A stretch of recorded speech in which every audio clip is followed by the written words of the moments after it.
Otem est une entreprise spécialisée dans les systèmes automatisés industriels. J'ai créé cette entreprise en 2020 et en 2021, j'ai décidé de partager une partie de notre savoir-faire sur les réseaux sociaux, notamment sur la chaîne YouTube où vous êtes maintenant plus de 5 000 à suivre. On va regarder aujourd'hui, vu que c'est la fin de l'année, quelques chiffres de la chaîne, mais aussi des autres canaux de partage que j'utilise pour adresser ce sujet-là des systèmes automatisés. Et je pense que ça va vous intéresser. Alors, ça ne sera pas des chiffres liés à l'activité industrielle, hein, c'est vraiment les chiffres liés plutôt au côté partage, contenu, tutoriel, tout ce qui est astuces liées à l'industrie. Si jamais ça vous intéresse la partie chiffres business, ben, n'hésitez pas à me le dire en commentaire, comme ça je ferai peut-être une vidéo sur l'activité industrielle des Otem, mais voilà. Là, on parle vraiment de tout ce qui est contenu technique que je partage. Et on va regarder ça ensemble. Donc, vous verrez par exemple quels sont les 10 épisodes qui ont été les plus en vue, que ce soit dans les lives ou bien dans les vidéos qui sont publiées. Et puis, on va regarder aussi peut-être de manière plus générale euh, à quoi ça correspond finalement tout l'impact en termes d'audience sur tous les contenus que je partage. Alors, déjà, il faut savoir qu'on est globalement, hein, si on cumule tous les réseaux sociaux, 11 000 abonnés, donc à peu près 5 000 sur YouTube, et puis 6 000, c'est réparti entre LinkedIn et Facebook. En termes de répartition, comme vous voyez là sur le graphique, 60% ça va être des gens du métier, hein, donc des techniciens, des ingénieurs, 20% plutôt des responsables, des décideurs, donc tout ce qui est bureau d'études, maintenance, direction des systèmes d'information, les directions techniques principalement. Et puis, ben, les 20% restants, ça va être des étudiants qui sont en cours de formation et donc qui s'intéressent à tout ça. Donc, il faut savoir que c'est un public de niche, hein, donc déjà, par exemple, 5 000 abonnés sur YouTube pour une thématique assez spécifique, technique, je trouve que c'est pas mal. Enfin, en tout cas, ceux qui connaissent vous diront à peu près ce que c'est, mais je pense que ça commence à avoir un impact qui n'est pas négligeable. Donc, si on veut décrire rapidement ce qui caractérise ce public-là, enfin cette communauté que j'ai créée, c'est que c'est des gens qui sont intéressés par déjà du benchmark entre solutions techniques et des tutoriels. Donc, comme on disait, 60%, c'est vraiment des gens du métier. Donc, dès qu'il y a des astuces ou des solutions qui peuvent simplifier la vie, ben, tout de suite, les gens sont assez intéressés.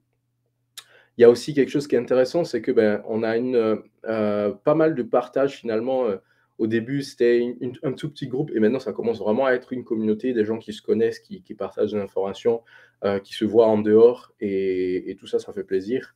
Après, c'est en termes de métier, on est vraiment, des passionnés de l'industrie, donc ça va être des spécialités industrielles, comme je disais. Donc on aura principalement des gens qui s'y connaissent en industrie, qui ont déjà mis pied dans une usine et surtout, grosse caractéristique, c'est qu'on est très orienté hardware. Parmi les gens qui suivent la communauté, que ce soit sur YouTube, sur LinkedIn ou sur Facebook ou sur le site web, parce qu'il y a un site web aussi, vous allez remarquer que c'est beaucoup des gens qui viennent du terrain et pas des gens qui sont orientés logiciel, software. On est vraiment des, entre guillemets, des électriciens, des mécaniciens à la base. On s'intéresse à tout ce qui est digital et automatisme, mais voilà, on vient vraiment du métier d'ingénierie dans la communauté. Et donc, si on regarde ça un peu plus en détail en termes d'impact, si on prend par exemple LinkedIn et YouTube, sur LinkedIn déjà, sur chaque post que je fais, ça correspond à peu près à un volume de 10 000 impressions, c'est-à-dire de personnes qui ont vu le post. Et là-dessus, combien de personnes réagissent? Donc ça, c'est vraiment la métrique de conversion.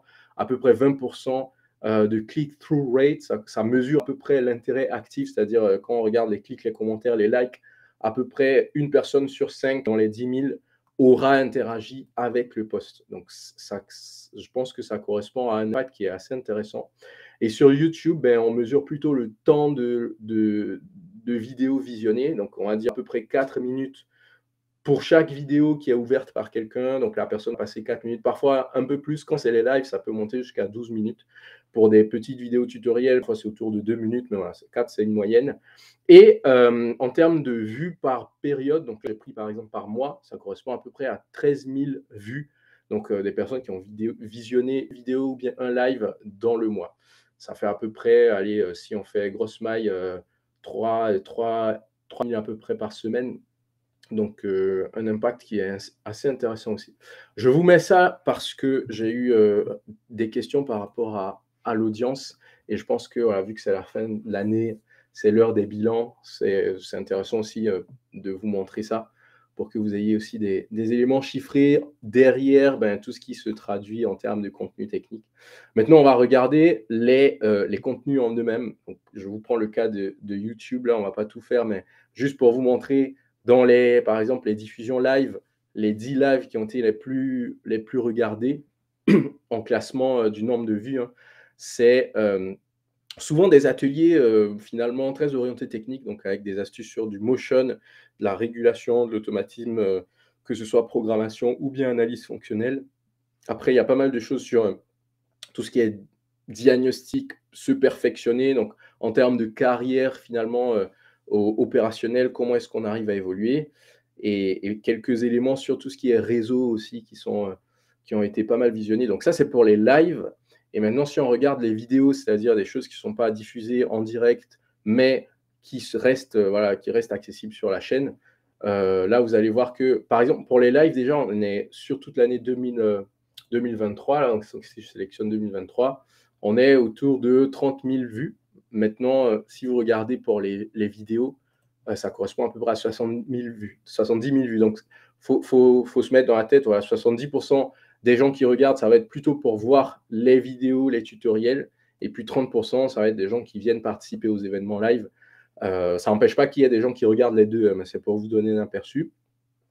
Et donc, dans les vidéos, pas mal de thématiques orientées programmation automate, finalement, vu que de toute façon, c'est le cœur, vraiment, le cœur du sujet de la chaîne. Ça va être les automates, l'automatisme.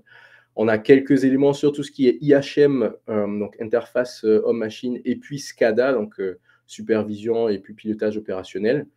Et le reste des sujets orientés réseau. Donc ça, c'est les 10 vidéos qui ont été les plus visionnées en 2023. Ça ne veut pas dire que c'est les 10 vidéos qui ont été publiées en 2023. Certaines parmi ces vidéos-là datent de 2021, par exemple. Donc, si vous voulez retrouver, par exemple, les vidéos qui ont été publiées cette année, là, il faut descendre légèrement plus bas dans le classement et vous allez retrouver des choses qui ont été adressées un peu plus récemment. Si je reviens, par exemple, sur les lives, des épisodes qui vont plus vous parler là dans les derniers épisodes de cette année. On repère d'ailleurs avec le numéro d'épisode que c'est des choses qui sont plus récentes, mais voilà, c'est comme dans tout sur YouTube, le temps que l'algorithme reconnaisse et identifie ces contenus-là, que vous aussi, enfin que l'audience reconnaisse ces contenus-là, ça met un peu de temps. Donc forcément, les vidéos les plus regardées, ça va être les vidéos les plus anciennes. Et puis voilà, vraiment le chiffre intéressant à retenir, c'est que 70%, ça va être des vidéos et 30% les événements live sur le canal YouTube. Donc voilà un peu pour les métriques. J'espère que ça vous donne un meilleur aperçu. Si vous voulez savoir d'autres choses sur la chaîne, sur la partie médias, réseaux sociaux, mais aussi sur le business, enfin l'activité industrielle que je mène, n'hésitez pas à le mettre en commentaire. Je suis assez ouvert au partage. Ce n'est pas des choses confidentielles, donc je peux vous donner des clés, notamment pour ceux qui aimeraient lancer ce genre de contenu-là, soit sur les réseaux sociaux ou ce genre d'activité dans leur carrière professionnelle. Mais plutôt que de refaire tout à zéro, mais n'hésitez pas à poser la question à ceux qui l'ont déjà fait. Voilà. Merci de m'avoir suivi toute cette année-là. Je vous souhaite une très bonne fin d'année et on se retrouve mardi prochain. Donc, ce sera le premier mardi 2024 pour le premier contenu de